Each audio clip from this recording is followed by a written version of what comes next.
Well, the Thai Navy has reported the first deaths of crew members from a warship that sank in rough seas over the weekend. 5 bodies have been recovered. 1 more sailor was found alive. Search and rescue teams have been scouring the Gulf of Thailand in search of survivors.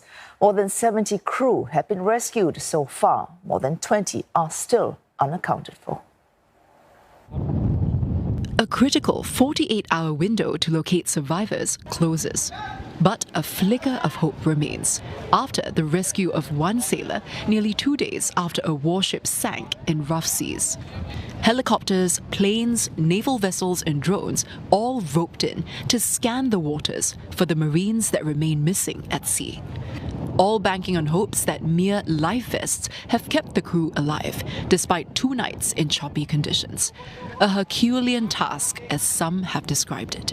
พี่อยู่ในน้ำมาประมาณ2 ชั่วโมงแล้วก็อยู่บนแพอีกไม่รู้นานขนาดไหนเหมือนกันแต่ว่าในส่วนอื่นของลูกเรือคนอื่นที่อยู่ในน้ำมาตลอดเนี่ยพี่เชื่อว่าอ่อนแรงแน่นอนที่ถามดูนะอ่อนแรงมากเพราะว่ากว่าจะว่ายกว่าจะพยุงกว่าจะพยายามเหนี่ยวรั้งคนที่อยู่ใกล้ๆกันหรือคนที่ไม่มีชูชีพอะไรต่างๆมันใช้แรงเยอะครับ The HTMS Sukhothai corvette went down during a storm on Sunday night, some 37 kilometers off the nation's southeastern coast. Relatives of the missing have gathered at rescue centers, awaiting news of their loved ones. กังวลมากอะค่ะมันกำลังทุกอย่างทั้งเรามองกับสภาพอากาศขึ้นลมเนาะเราก็เห็นขนาดนี้ระยะเวลามันนานเกินไปกับการต่อสู้กับอากาศกับคลื่นร่างกายเด็กร่างกายทหารที่อายุ21 ปีมันไม่แข็งแรงพอ Authorities believe the vessel suffered an engine malfunction after being swarmed by giant waves and buffeted by strong winds, causing flooding in the ship's power controls. And for the latest, we're joined by May Wong live in Bangkok. May, Thai officials giving a media conference confirming the first 5 casualties.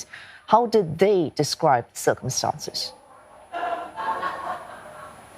This is indeed the very first day, on the 3rd day of the search and rescue efforts, that the Navy has come out to confirm 5 deaths from the 6 that they rescued today on Tuesday.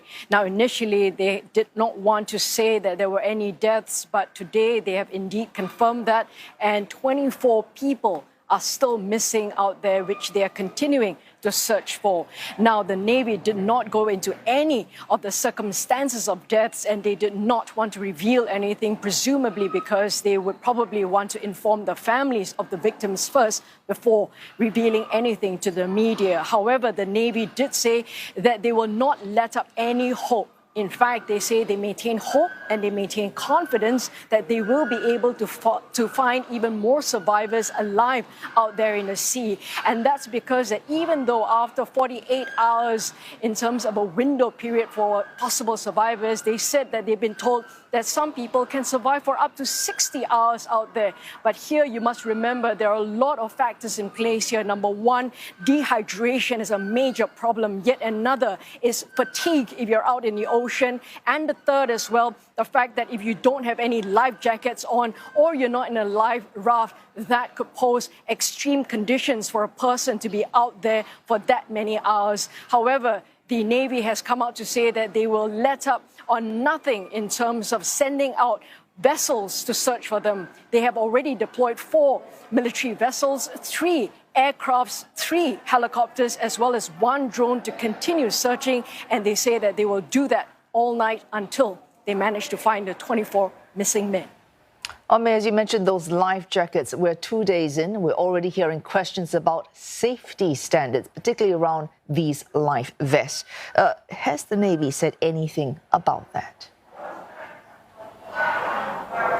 This has been a perennial question being asked since the day the ship went down on Sunday. The Navy chief did not deny that there were insufficient life vests on board the Sukhothai warship.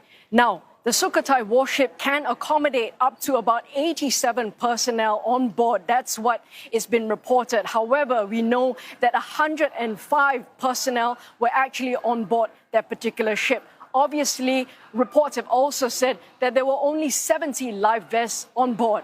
The Navy chief has said that it is not just about not having enough life vests. He said there are multiple factors here that ought to be considered. Yes, he did admit there were not enough life vests. However, he said they have managed to pick up survivors who didn't have any life vests earlier on. So he's saying that that cannot just be one factor that everyone is looking at. Yet another question is the fact that this Navy ship is 36 years old.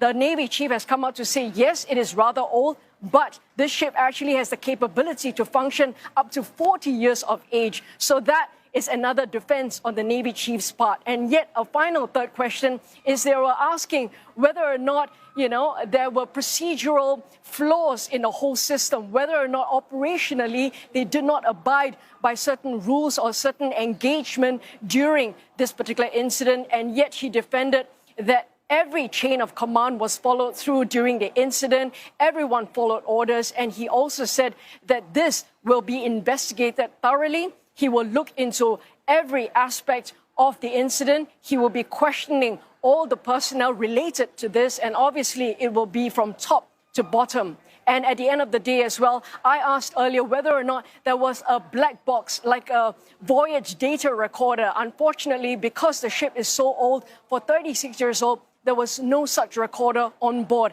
and therefore they will have to rely on communications as well as information gathered surrounding this whole incident. Oh, thanks. May Wong reporting live to us there from Bangkok.